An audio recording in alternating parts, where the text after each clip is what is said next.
Our guest today is what you could describe as the conscience of maybe the ruling party or party politics is in Nigeria. That is somebody who has gone close to power and somehow chosen to get out of it. I'm talking about Malam Salihu Lukman, who has a track record of being in the campaign for democracy, one of the pro-democracy group that midwifed this current republic.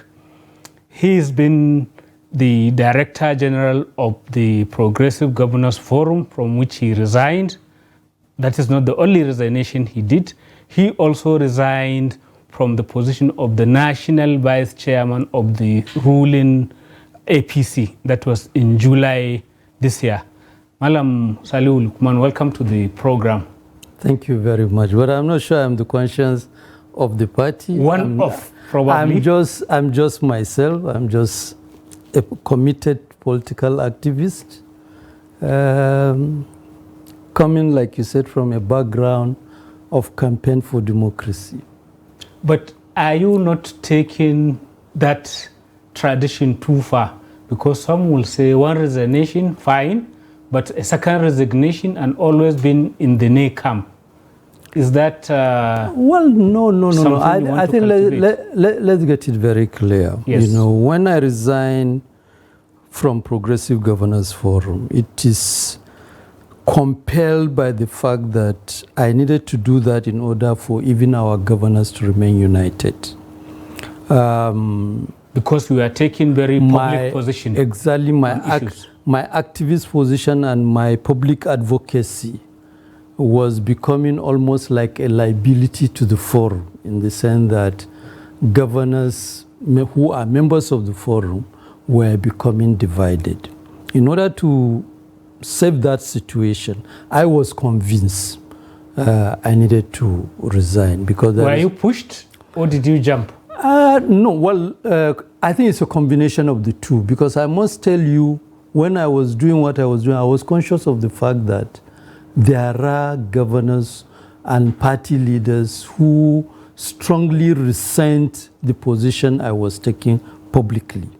But I was convinced it was the right position to take, because somehow we needed to act as champions for democracy, which increasingly everybody is losing it, simply because we all become so engrossed. We are looking for simple things like appointment in government position, in election and whatnot, you know. And the more we do that, the more somehow we lose our own capacity to make the needed sacrifice in order for the right thing to be done, you know. And I don't want to go into the detail, but even today I reflect on some of those.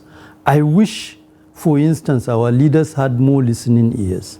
I wouldn't go to the public if, for instance, the structures of the party are functioning, you know, meetings are taking place. Rather than going to the public, I will take advantage of the structures of the party to converse internally for my position.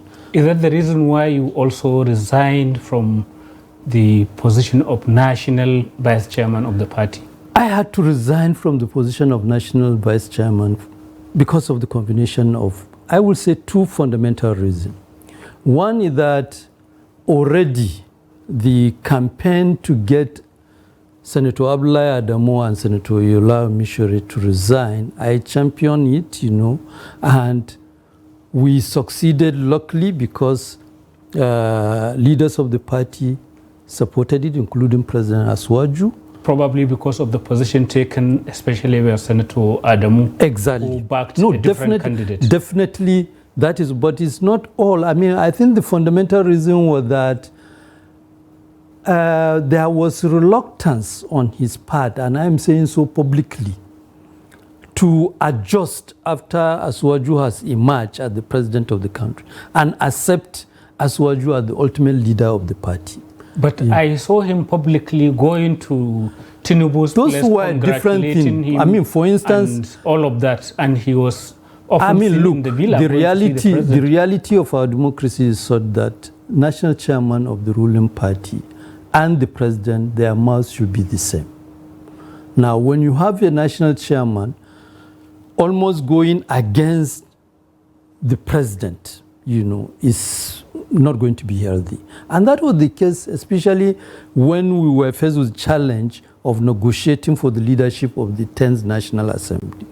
The reality was that Asuwaju wanted a situation where the party will assert its authority and coordinate the process of the leadership selection process in the National Assembly. Senator Abdullahi Adamu, as national chairman of the party, refused, practically withdrew and allow a free field. But isn't that democracy? You can call it democracy, but the reality, go and read our constitution.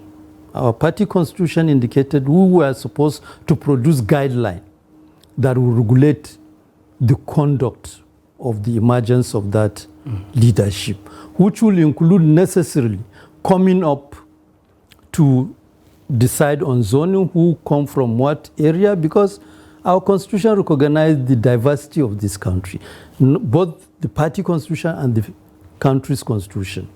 Now, in a situation where, for instance, we manage our campaign in the way we did, based on Muslim ticket, it imposes on us to be much more sensitive. And I think President Asuwaju got it right. He wanted to be much more sensitive, but at party level, and I am part of the leadership, I'm not just complaining. Yes, I took a different position, and I made my position publicly because Senator Abdullahi Adamu, as chairman of the party, refused to allow the necessary structures, which include the National Executive Committee and National Advisory Council and National Caucus, to meet, And which is the tradition that has continued even after he's left that position. Yeah, of course, yeah. That is part of the problem we have now. But I tell you, coming back to your question about why I resigned, I know what I went through. I faced charges which include attempt to even expel me from the party. It was a difficult reality. After all of that, I was thinking we were going to just go full blast into new democratic process whereby the structures of the party, strong consultation will be taking place. But what I saw was that immediately after that, we want to just continue business as usual. So apparently you didn't seem to have heeded that Nigerian adage that you can be eating and talking at the same time. You are in a position of authority. I don't know what eating means, but I tell you, and which is why increasingly some of us have to come out to state our background. I didn't come from a position of hunger in the first place. I didn't come from a position of being denied. So I didn't become activist because I was looking for a job. I became activist because I was very clear and very conscious. We were, at least you are part of your generation. In university, we were hungry for knowledge and we read very wide, So, and on the basis of that, we became very convinced about the kind of worldview we wanted, the kind of Nigeria we dream of, and that influenced our going into politics. And my regret, which I reflected even today, is the fact that when the opportunity for negotiating this for the Republic came, we became cynical and took a back seat. That is at the beginning of this republic, at the beginning of this republic. Abubakar was exactly. midwife in the we became cynical and took a back seat. Which was general. Most of the first-rate politicians didn't participate. We gave so many rationalization. Is democracy without democrat? Is populated by Abacha politicians, whatever that means. But the consequences is that we have what we have today. But all of that suggests that maybe you didn't have the strict wisdom of Nigerian politics, which is you play it as it comes, and then you are more or less lamenting and being. It is very possible we didn't have strict wisdom, but I think the advantage is that some of us, although we are slow learners, we have learned from our mistakes. And correcting it means that we have to come back and start engaging the politics. Now, you engage the politics and still you got thrown out, or you threw yourself out. No, well, you can say I threw myself out, but I'm still there. As of today, I'm a member of APC, and I believe... But you are not a member of any of its decision-making bodies.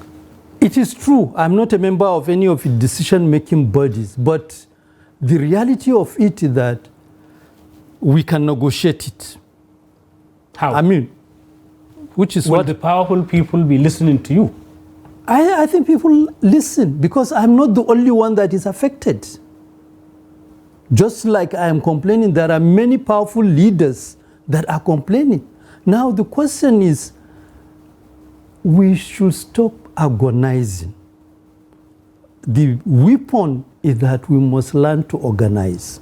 And how do you do organization that in this setting? Setting up new political parties or joining opposition parties? For me, look, we started organizing. In fact, the process of organization led to the emergence of APC in the first place. When some of us, and I'm one of those. I mean, I want to be modest to say I'm one of those. I wouldn't say I'm about the first to start advocating for merger of our opposition party, but definitely I'm one of the first immediately after 2011 election. So now, are you thinking of opting out of APC? I'm not going to leave. Or you think you can still change it? I'm not going to leave APC, and my position, which I reflected today to all our leaders, is that we must not downgrade ourselves to the point of becoming opposition to President Asuwaju or opposition to APC. We must, because APC does not belong to President Asuwaju. He is privileged to be the leader of the party today. Yesterday it was President Buhari. And I believe, unlike many other parties, PDP lost it when, for instance, they allowed a situation where there was no opening for even advocacy for reform, which was what frustrated many PDP leaders. Immediately APC emerged to leave and come to APC.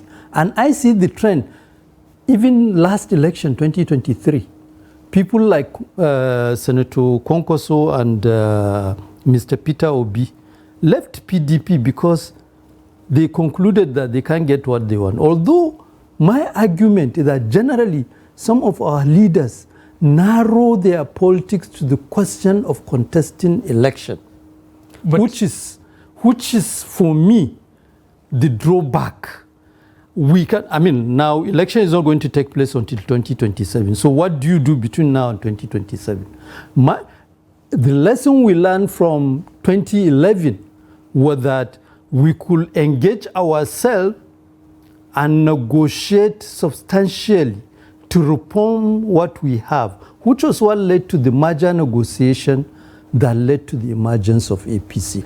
Now I am arguing that in the same context, political leaders within APC need to start negotiating for the reform of APC, so that, because at the moment, I want to be bluntly honest publicly, at the moment we have both APC and PDP and other parties are not really political parties. That is exactly the point I wanted to make. But I think it's a very good juncture for us to go on a short break and then resume the conversation when we come back. Viewers, it is 30 minutes, the interactive program of Trust Television. And our guest today is Malam Salihu Lukman, former National Vice Chairman of the APC, and someone who is still kicking and screaming about reforms in the party.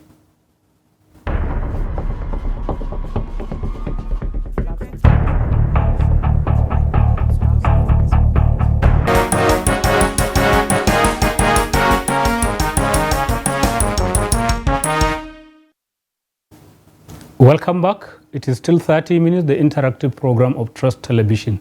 And our guest today is Malam Salihu Lukman, former Vice Chairman of the ruling APC. Before we went on the break, you were mentioning, trying to show as if APC is on the path to becoming another PDP. But for most Nigerians, actually, they don't see any difference between the two. Both are very insensitive. They are only concerned about themselves. That is the people who are holding offices in the name of this party. They don't seem to promise any good future for Nigerians. So there's a lot of despondency, even with the, or especially with the APC. Well, look, let me tell you, the difference is in the vision that led to the formation of APC. But APC, they say the test of the pudding is in the eating, I'm coming not to the vision. I'm coming to the that. reality. I'm coming to that. You know, when the negotiation was taking place, our leaders were very clear, and all of us in the party were very clear. We wanted a party that is progressive. And being progressive entails that we are going to have a clear vision. I mean, not just vision, we are going to have values. We are going to have clear identity that distinguishes us from all the others. If we have a government, our government should be different. In fact, I can tell you, one of the motivations that led to the formation of Progressive Governance Forum was so that governments at that level, at state level, will begin to have common identities in terms of the policies and orientation. But that is not happening. The now I'm coming to that. Entirely different. I'm coming to that. Now, we must acknowledge, and I'm doing that, I'm saying so as a party leader and as a party member who was there from the beginning. We must acknowledge we departed from the initial vision that led to the formation of APC, which was what informed the support Nigerians gave to us, which led to the defeat of PDP in 2015 in the first place, and which also justify in a number of ways all the electoral victories we have had since 2015.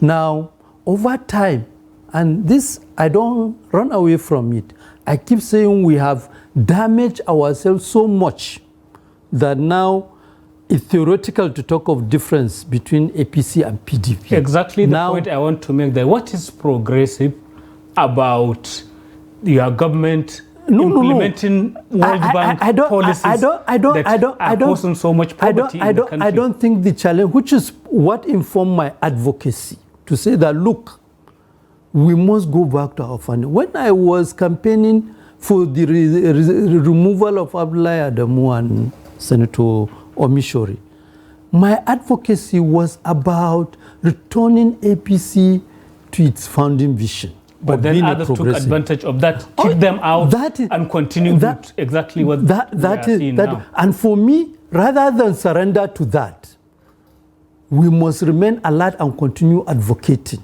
Because at the end of the day, look, you and I, we are a generation of 1960s, certainly, you know.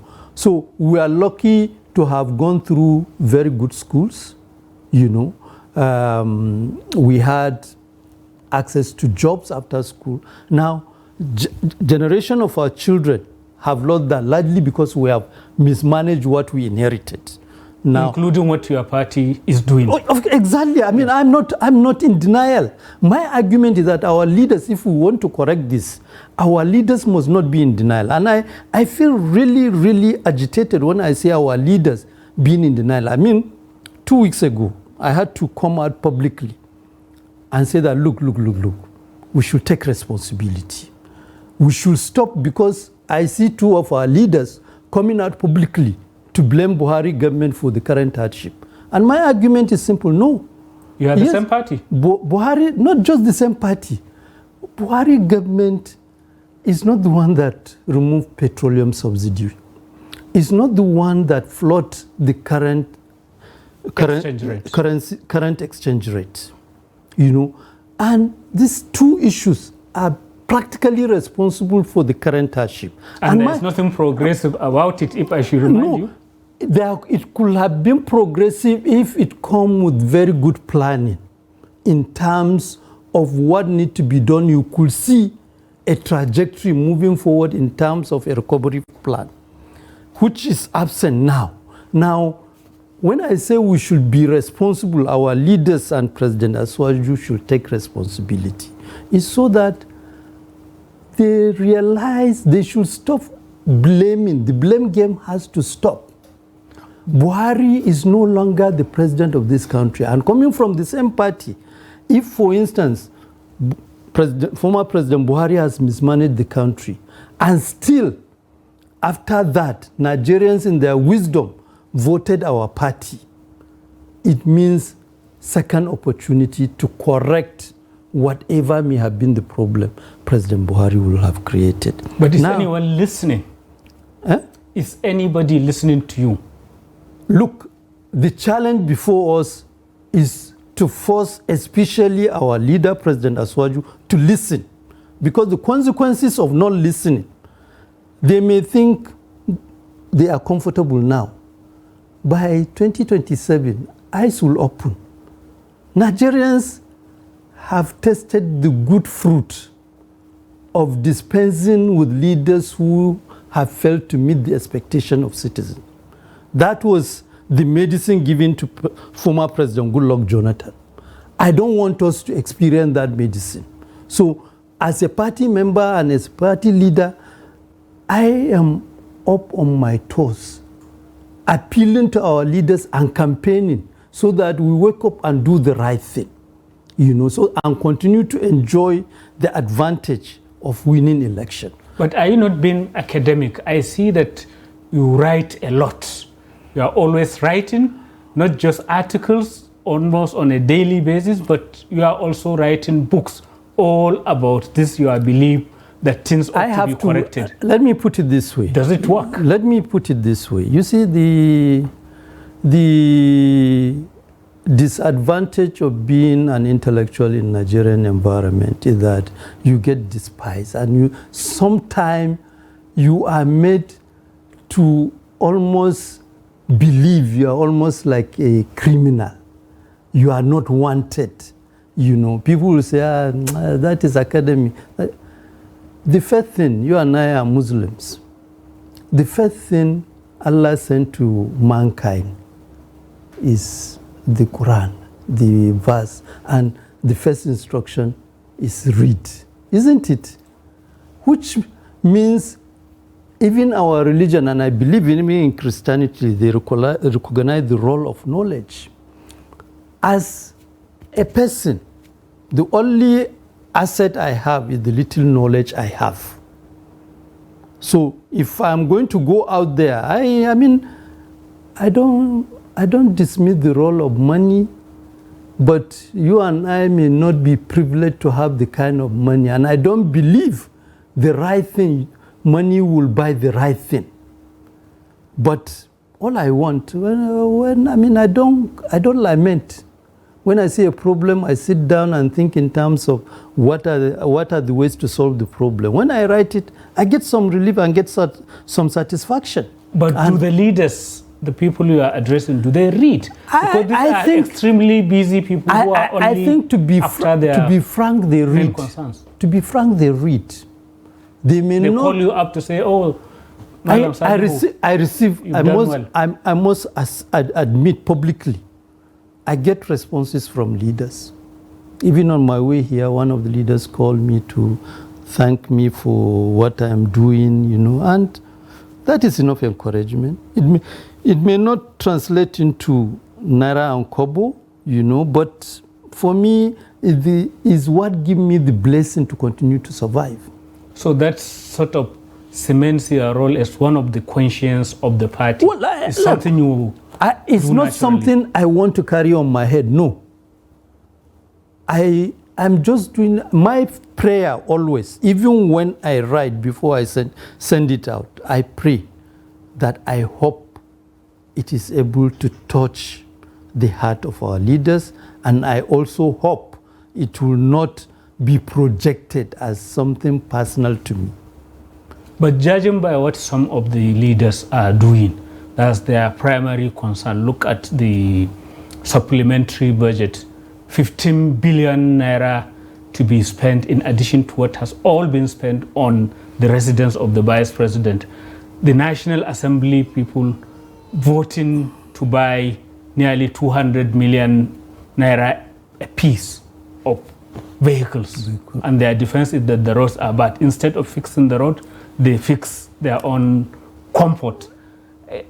Does that encourage you that your party is really, I mean, the leadership are really up to it? Let me put it this way, you know, and I say so as far back as 2007, when we started engaging the democratic process and we were advocating for broadly political reform, including election.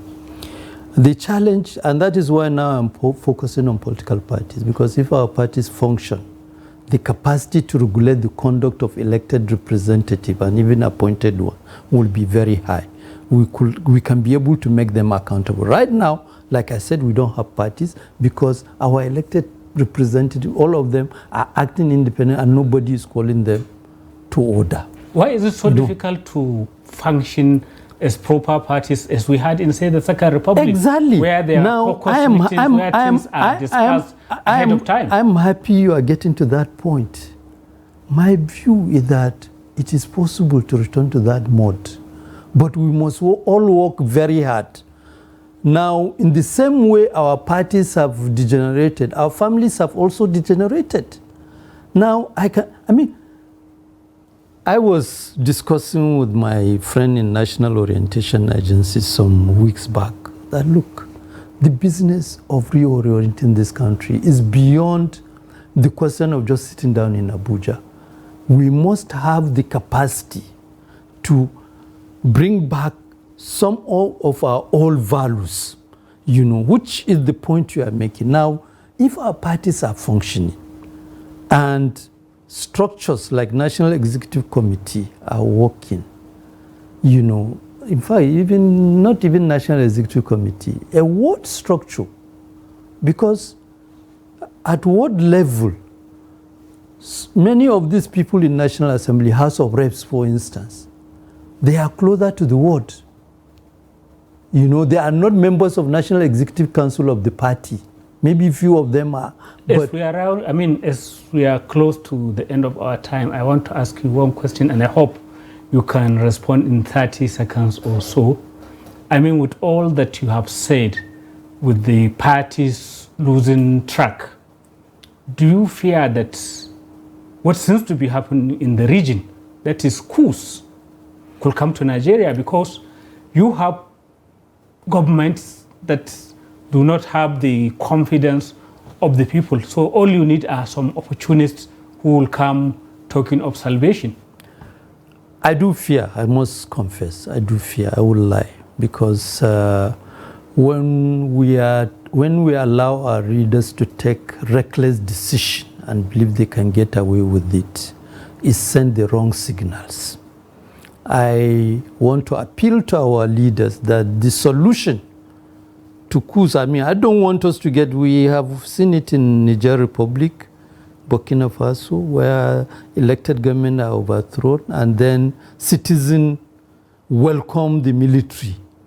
You know, I don't want us to get to that point. Clearly, we all don't want to get to that point. Malam Salihu Lukman, I must stop you there because we've exhausted our time. Thank you very much for coming on this program. Thank you very much. That is the end of this edition of 30 Minutes. Keep a date with us.